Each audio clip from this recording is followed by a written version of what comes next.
c'est Christelle. J'ai rejoint le groupe Drive en 2021, septembre 2021, dans un contexte assez particulier. Ils avaient opéré un gros changement de tout le système informatique finance, c'est-à-dire de l'ERP NetSuite, de l'outil de facturation avec Azura et de la mise en place d'un logiciel de trésorerie. Donc moi, j'étais en charge, je suis arrivée comme responsable comptable parce que toute l'équipe a fui. D'où en fait la gestion de projet qui est plutôt quelque chose de très important, même si donc en fait B-Workshop nous a accompagnés sur la partie NetSuite parce qu'ils n'avaient pas de mémoire encore tout ce qui était gestion de projet sur la partie Kyriba. Le fait étant que c'était un énorme projet, qu'ils n'avaient pas forcément de ressources en interne dédiées à ce projet-là. Donc, en fait, le projet a un peu pris l'eau et on va essayer que le bateau aujourd'hui ne le prenne pas. Et moi, je suis arrivée donc en fait pour remettre un peu d'aplomb les choses comme un gros challenge qui m'attendait.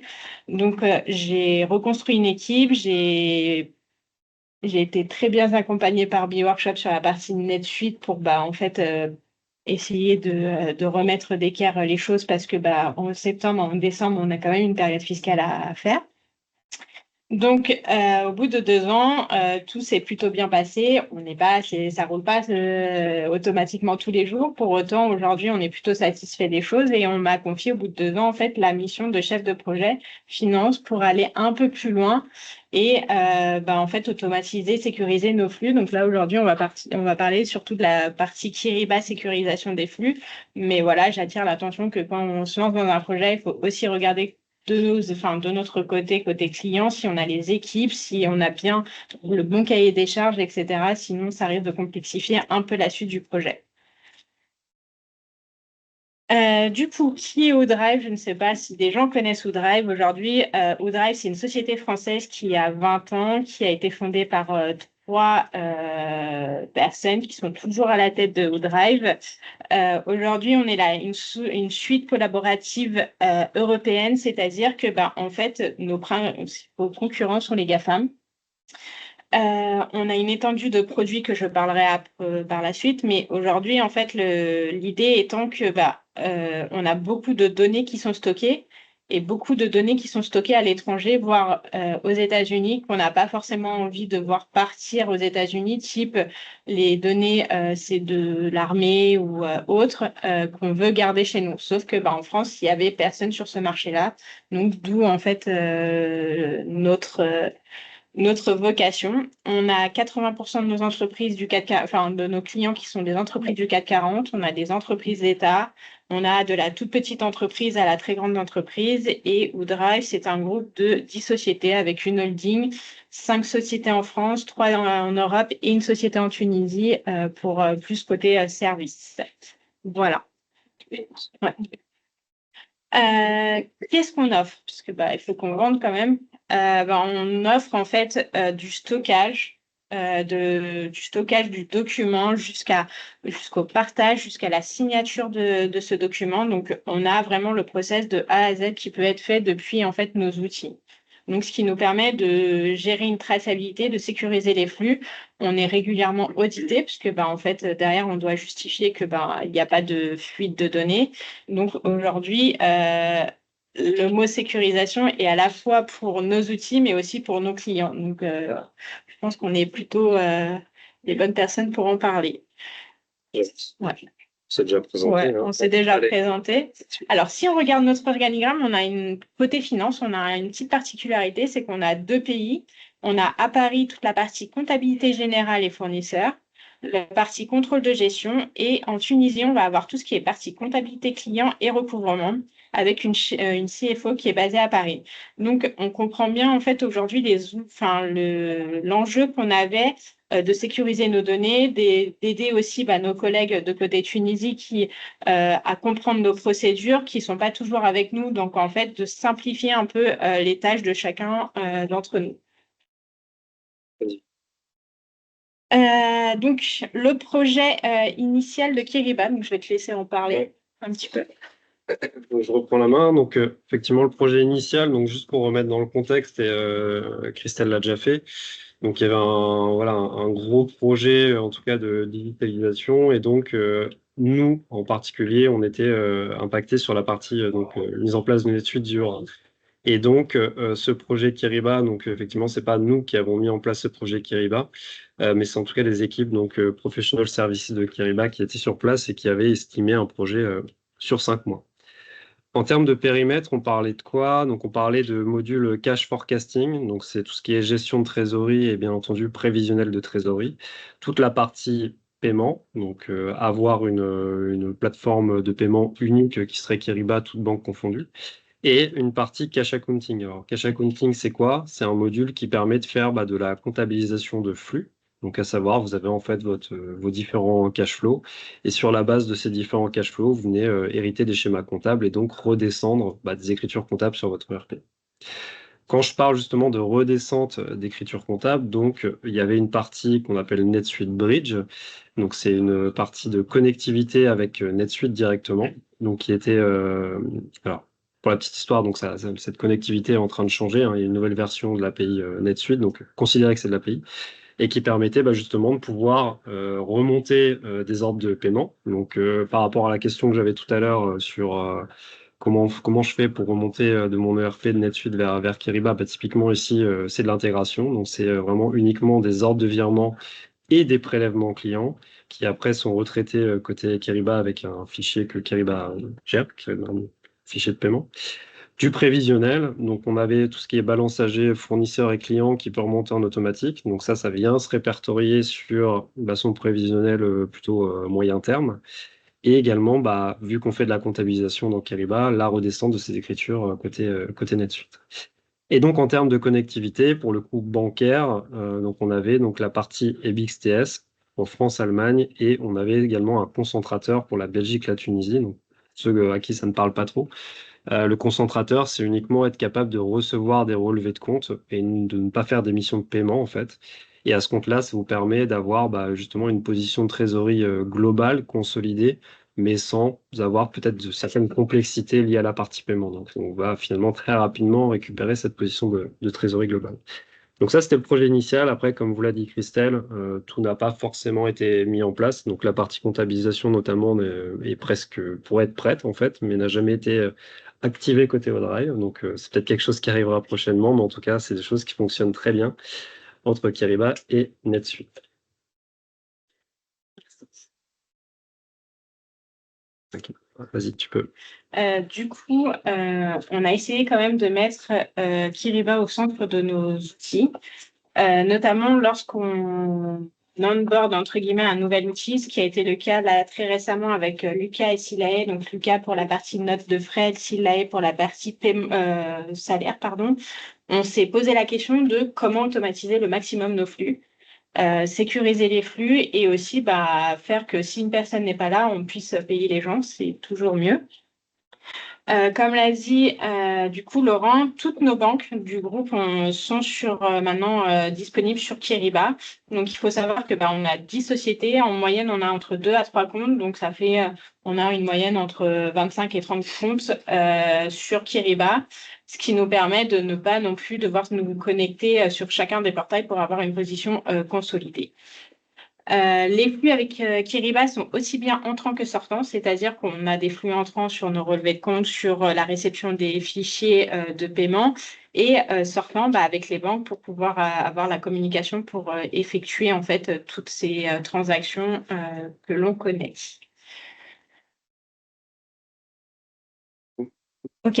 Alors, notre gros projet qui a été un projet de sécurisation, donc la partie en fait paiement a tout de suite bien fonctionné. Ça a toujours, depuis qu'on est entre NetSuite et Kiriba, ça a fonctionné. Pour autant, on avait quand même cette émission de flux, on devait quand même devoir de se sécuriser les flux. On ne peut pas envoyer n'importe quoi et dire à la DAF, tu signes et puis peut-être c'est bon, peut-être c'est pas bon. Donc, on avait quand même les missions des flux qu'on devait sécuriser. La réception des flux, des fois, il y a malheureusement des matins où on ne reçoit pas le relevé compte, donc on doit se dire c'est la position d'hier. Et la CFO et la CEO, comme l'a dit tout à l'heure l'intervenant de Kiriba, il me semble, où je crois qu'il n'y a que 2% des CFO qui pensent que leurs chiffres sont bons, c'est quand même un peu dramatique. Donc, ça serait bien d'essayer de faire remonter ça. Et en fait, Kiriba est quand même un outil qui permet, je pense, de remonter à beaucoup plus que 2%. Donc, j'ai parlé tout à l'heure, en fait, donc Lucas et Silae, on est passé sur Lucas et Silae au 1er janvier 2024. La question était que comment on fait pour, en fait, que ça soit facile pour tout le monde.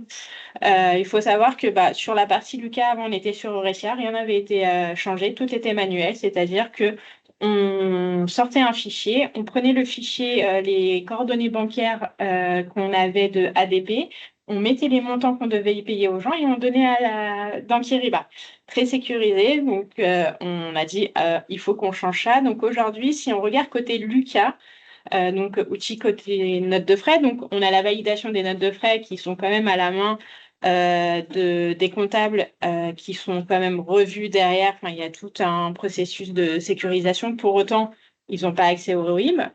Ensuite, il y a une validation. Cette validation de notes de frais va permettre la génération d'un fichier qui va partir de façon automatique sur le FTP Kiriba.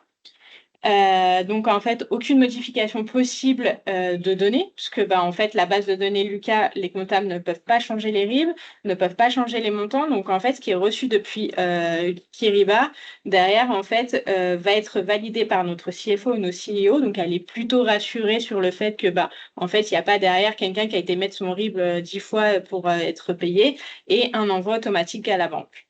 Côté Silae, c'est la paye, donc un peu important. On était chez ADP, donc ADP, on n'avait pas fait l'effort d'automatiser les choses parce qu'on savait qu'on voulait quitter ADP.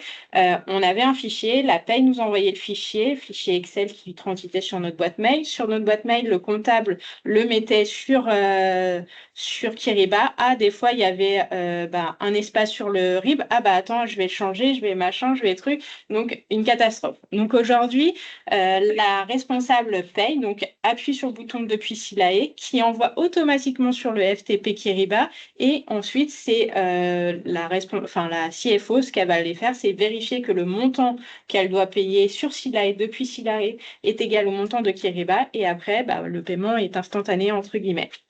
Donc, on voit à travers ça qu'on a quand même sécurisé grandement nos flux, que la confiance des 2% est plutôt proche des 100% maintenant. Donc, on est plutôt pas mal. Hop. Ok.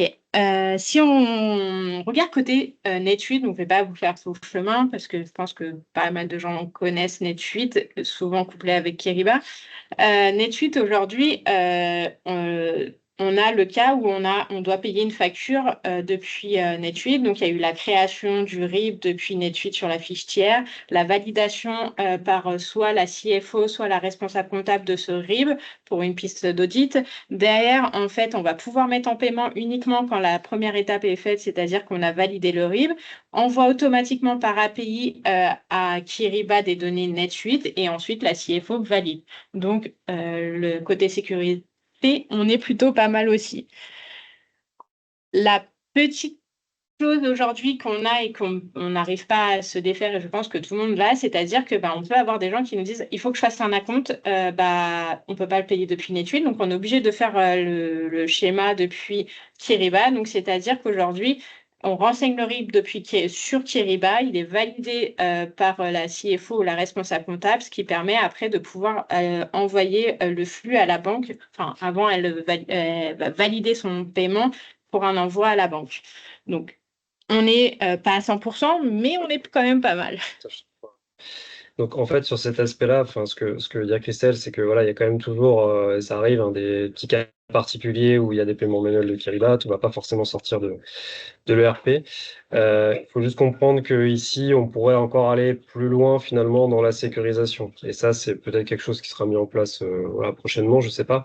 Mais surtout ça, côté Kiriba, on pourrait le coupler aussi avec une nouvelle étape qui serait justement un contrôle anti-fraude et qui vous permettrait de mettre des contrôles, notamment, le premier paiement vers un fournisseur, même si dans toute la chaîne, le RIB, etc., était vérifié par 2, 3, 4 personnes, au moins vous sort une alerte qui vous permet quand même de bien contrôler ça.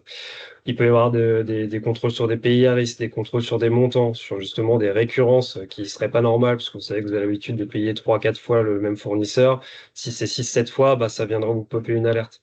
Donc le but du jeu là-dedans, c'est que la manière dont Drive a généré les choses fonctionne bien mieux en tout cas qu'auparavant et bien plus sécurisé, mais on peut encore mettre une couche supplémentaire, notamment avec un module anti-fraude qui lui permettrait de pouvoir accélérer plus. Et également, il y a un principe assez simple dans Kiriba qui peut aussi être mis en place, c'est ce qu'on appelle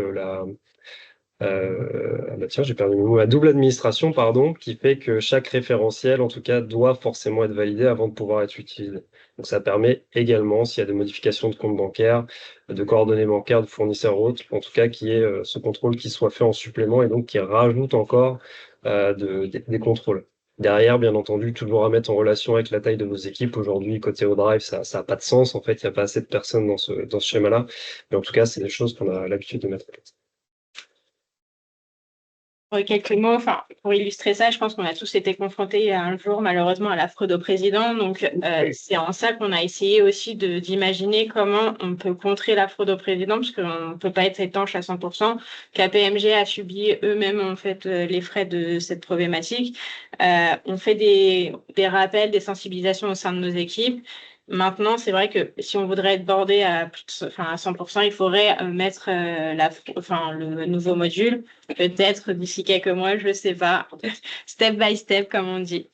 Aujourd'hui, donc les prochaines étapes, donc l'étape de segmentation des rôles, on a déjà commencé à la faire du coup, c'est-à-dire qu'aujourd'hui, chaque utilisateur a un rôle, a des droits.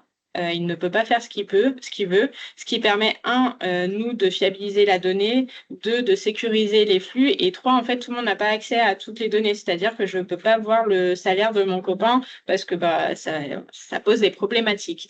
Donc, on avait aussi une version assez old school de Kiriba, je sais pas.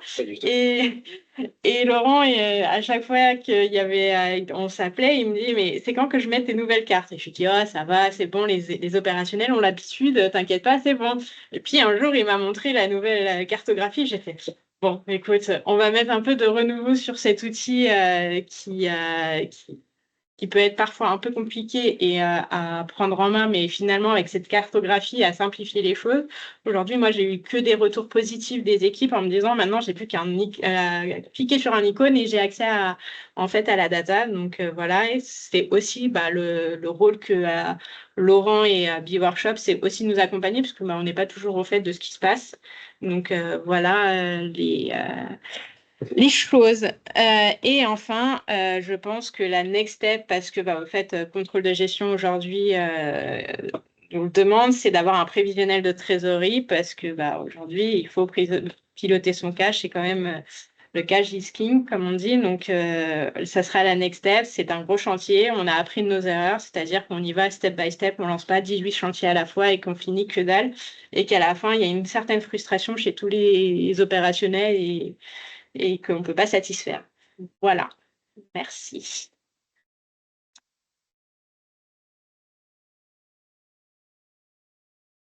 Ça serait des questions? Est-ce qu'on a le temps pour les questions? Mais je pense, non? La chef du temps? Je pense qu'on a 5 minutes. Il vous reste 5 minutes, oui.